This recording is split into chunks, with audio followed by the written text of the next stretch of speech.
Hello friends, இந்த வீடியோவில் நம்ம என்ன பார்க்க போறோம்னா சிஎஸ்எஸ்ல டெக்ஸ்ட் டெக்கரேஷன் கலர்ன்ற ப்ராப்பர்ட்டி பற்றி தான் பார்க்க போறோம். வாங்க நான் அதை பற்றி எக்ஸ்பிளைன் பண்ணுறேன். இந்த இடத்துல என்ன பண்ணியிருக்கேன்னா ஒரு பி டேக் ஒன்று கிரியேட் பண்ணியிருக்கேன். இந்த பி டேக்குள்ள ஒரு கண்டென்ட் ஒன்று ஆட் பண்ணியிருக்கேன்.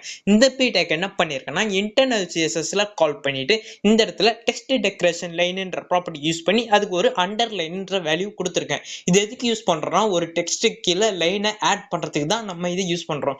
அதுக்கு கீழே என்ன பண்ணியிருக்கேன்னா text decoration colour property use பண்ணியிருக்கேன். இந்த இடத்துல எந்த வேல்யூ கொடுக்கும் முதல்ல உங்களுக்கு ரன் பண்ணி காட்டிடுறேன்.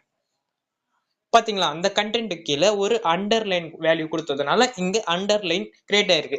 இந்த இடத்துல நம்ம என்ன பண்ண போறோம்னா அந்த அண்டர்லைனோட வேல்யூக்கு கலரை சேஞ்ச் பண்ண போறோம். இந்த இடத்துல நான் ரெட்ன்ற வேல்யூ கொடுக்குறேன். அங்க இப்ப ரன் பண்ணுவோமா? பாத்தீங்களா, அந்த கீழே கொடுத்த அண்டர்லைனோட கலர் வேல்யூ வந்து ரெட்டா சேஞ்ச் ஆயிடுச்சு. இதுல நம்ம இன்னொரு வேல்யூ கூட கொடுத்து பார்க்கலாம். இந்த இடத்துல நம்ம கிரீன்னு கொடுப்போம். அங்க இப்ப ரன் பண்ணுவோமா? பாத்தீங்களா, அந்த கலர் வந்து கிரீனா மாறிடுச்சு.